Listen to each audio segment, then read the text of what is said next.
Hello, hello, and welcome back to Unpopular Opinion with Schaafys and Pals. Schaafys and Pals. There's two Schaafys. I got to get my brother on here, or one of my brothers, and it's going to have to be Schaafys. Welcome back, Unpopular Opinion with Schaafy and Pals. We got a special holiday episode. This episode is titled Thanksgiving, Patriotism, and Humble Pie, a Nation of Contradictions.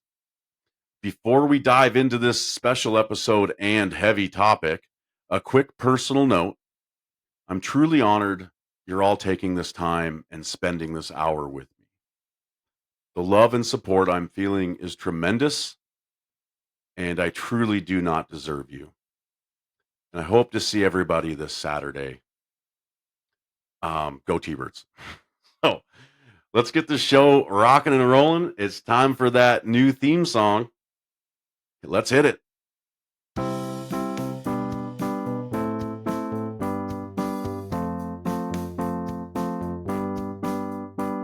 Unpopular Opinion, that's the name of the show.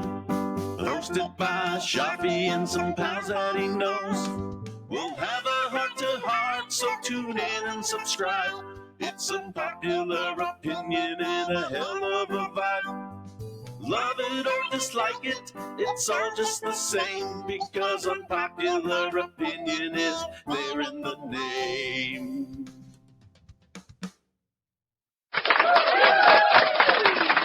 Theme song was written by Michael Schaafy, produced by Michael Schaafy, directed by Michael Schaafy, sung by Michael Schaafy, drum loop added by Michael Schaafy, etc., etc. I just love it. That's so cool. But hey, welcome back. This week's Unpopular Opinion cuts right to the core of the national identity and patriotism. We're going to get right into it. I know that everybody wants to get, back to their families and their friends. I appreciate you taking this time. Maybe you're listening to it tomorrow. Maybe you're listening to it this weekend. Maybe you're listening to it on your treadmill. You know who you are. I definitely appreciate it. As I mentioned earlier, I do not deserve you at all. So here it is, Unpopular Opinion. Being an American on Thanksgiving means you have to eat a huge slice of humble pie. Let me explain.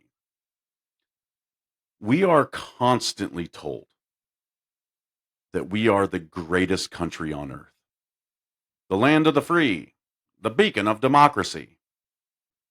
And yes, many of those freedoms are real and worth defending. But the unpopular part is acknowledging that this beautiful, powerful nation was built on a foundation of incredible moral compromises and suffering that we're still grappling with today. Let's unpack the contradictions. As you know, on Unpopular Opinion with Schaafy and Pals, I typically put together 3 talking points surrounding and to kind of stand up for my unpopular opinion. My first talking point is the land we stand on. We cannot celebrate the expansion, the prosperity, and the sheer size of the United States without acknowledging the massacre and forced removal of indigenous peoples.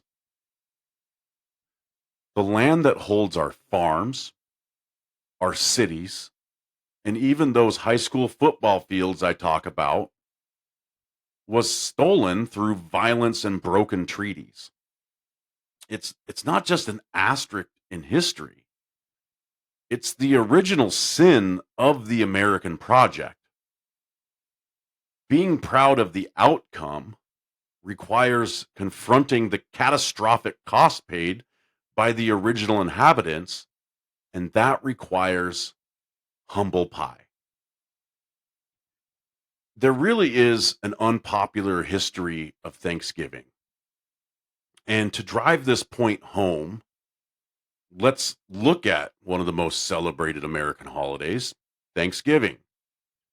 The story we were taught in school That friendly feast between the Pilgrims and the Native Americans is quite frankly a myth that covers a much darker truth. Now, I could hear it now, but Schaafy, there was a first feast. It was in 1621. The initial event in Plymouth was indeed a harvest celebration shared between the Pilgrims and members of the Wampanoag tribe. Right. The Wampanoag helped the Pilgrims survive their first year. This brief moment of peace, however, was immediately followed by conflict fueled by disease, land expansion, and cultural clashes. The shift from peace to war really happens as more English settlers arrived. The demand for land led to inevitable violence. The relationship quickly deteriorated, culminating in brutal conflicts like King Philip's War from 1675 to 1678, where thousands of indigenous people and colonists died, and many of the Wampanoag survivors were enslaved. It wasn't until much later, Thanksgiving didn't become a national holiday until much later. It was officially established by President Abraham Lincoln in 1863 during the height of the Civil War. While Lincoln's proclamation called for a day of thanksgiving and praise, it served to unite the country under a shared, romanticized national narrative, a narrative that conveniently omitted the massive ongoing displacement and genocide of Native American tribes occurring simultaneously as the nation expanded westward. For many Native American communities, particularly in New England, Thanksgiving is not a holiday, it's observed as a national day of mourning. They see it as a reminder of the genocide of their ancestors and the theft of their land rather than a celebration of unity. So we gather on this fourth Thursday every November. Our national celebration is basically built on a sanitized version of history. The very land we give thanks for was secured through violence. This is why being an American requires that slice of humble pie. You have to acknowledge that the table we sit at was set with stolen goods and secured by mass destruction. The hypocrisy of celebrating a feast while engaging in genocide is just one layer of this uncomfortable American pie.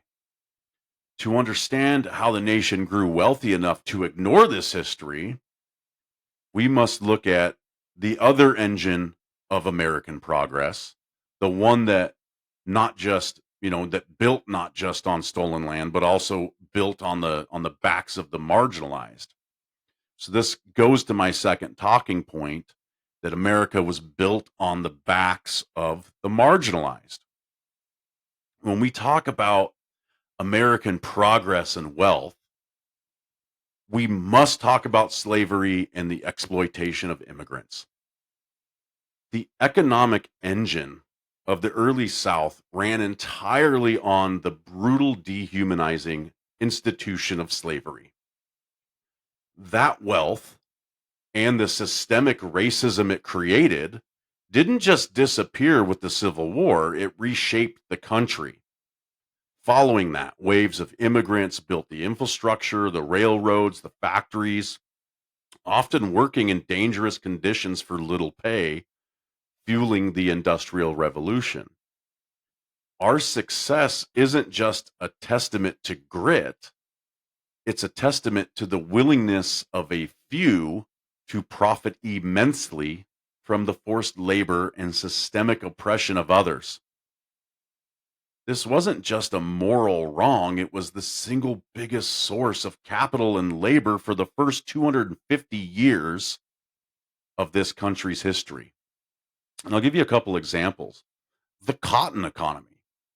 The South's entire wealth and a significant portion of the North's textile and shipping industries were generated by the unpaid forced labor of millions of enslaved African people. This accumulation of wealth was a direct subsidy that jump started American capitalism. You cannot separate the massive economic growth of the 19th century from the fact that human beings were legally treated as property, generating free revenue for their owners. The lasting economic damage was amazing. So when slavery finally ended, there was no compensation or land distribution for the formerly enslaved. Instead, systemic practices like sharecropping, Jim Crow laws, and redlining ensured that Black Americans were locked out of wealth creation for generations. This original economic gap, that stolen wealth, is the root cause of much of the wealth inequality we still see today. Following the Civil War and the Reconstruction era, waves of immigrants built the infrastructure, the railroads, the factories, the mines, as I mentioned, often working in dangerous, life threatening conditions for little pay. Whether it was the Irish immigrants digging canals, the Chinese immigrants laying the transcontinental railroad track, or later, Eastern and Southern European immigrants fueling the industrial steel mills. The pattern was clear. Our industrial might was achieved by exploiting the labor of groups deemed other who had little power or recourse. Again, our success isn't just a testament to American grit, it's a testament to the willingness of a few to profit immensely from the forced labor and systemic oppression of others. The narrative of American greatness often glosses over the fact that our economy was built on one massive theft of land and one massive theft of labor.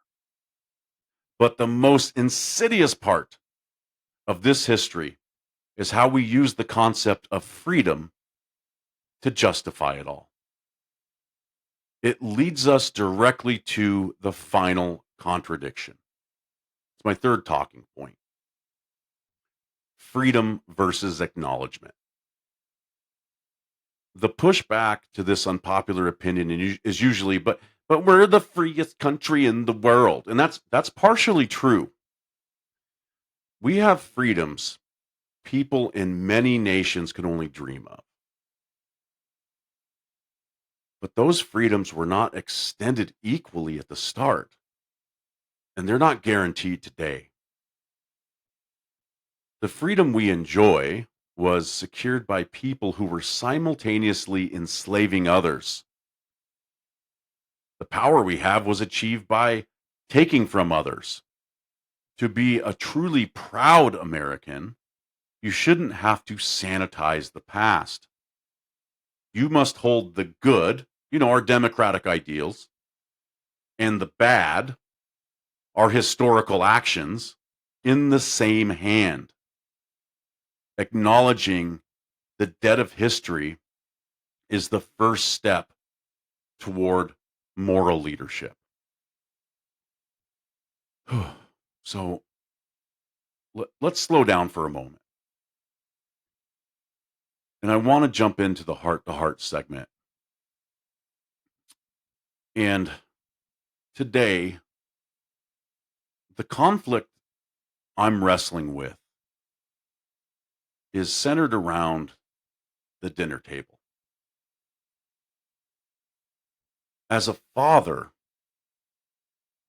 my deepest desire is to raise my kids with pride in their heritage, but also integrity and truth. As a middle class American, I feel genuine gratitude for the comfort and opportunities my family and I have, and the ability to gather with friends and family on Thanksgiving, and to be thankful for the stability we have. But as a veteran who took an oath to defend this country and its ideals, and as a man who knows the history we just discussed, there's a massive knot in my stomach. How do I reconcile the heartfelt thankfulness I feel for the people around me in my life, my kids, my family, my friends, with the deep historical shame I feel over the past? The feast we celebrate is built upon centuries of brutality and land theft, and that knowledge doesn't just go away. I look at my children and I feel a pang of shame, and that I'm passing it on, this inherited debt, this history that requires us to eat this huge slice of humble pie. My oath wasn't just about protecting borders, it was about defending the promise of the Constitution. That promise has been perpetually broken for the indigenous people, for enslaved people, and for marginalized communities throughout our history, even today, especially today.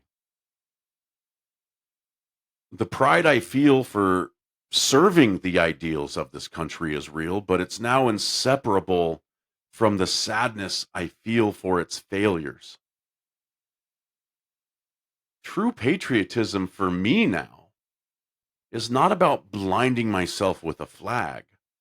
It's about acknowledging the pain of the past and dedicating myself as a father, as a veteran, and as a citizen to continue fighting for the progress we need. We must actively work to make this nation's present and now finally live up to the promise it has made to all its people. And that's my true dedication.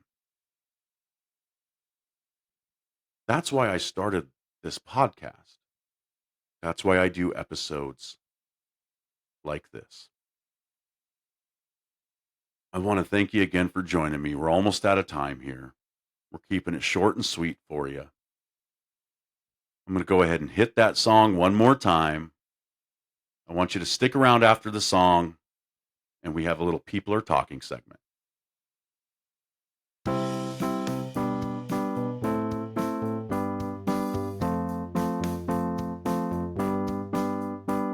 Unpopular Opinion, that's the name of the show. Hosted by Schaafy and some pals that he knows. We'll have a heart-to-heart, so tune in and subscribe. It's Unpopular Opinion and a hell of a vibe. Love it or dislike it, it's all just the same, because Unpopular Opinion is there in the name. People are talking. Talking about people. When Amber did that a couple episodes ago, I thought that was the funniest. It was just great. Shout out to Amber and Adam. I love you guys so much. There's no joke here, no funny anecdote, just a final sincere thought as we head into this holiday season. The ultimate unpopular opinion is that we all need to check our personal pride at the door and put on a cloak of humility. I want to thank every single one of you listening who genuinely cares about their neighbor, who cares about justice, and who is trying to make things right in their own corner of the world. That care and that decency is the true spirit of this country, the one worth fighting for. My greatest hope is that this Thanksgiving,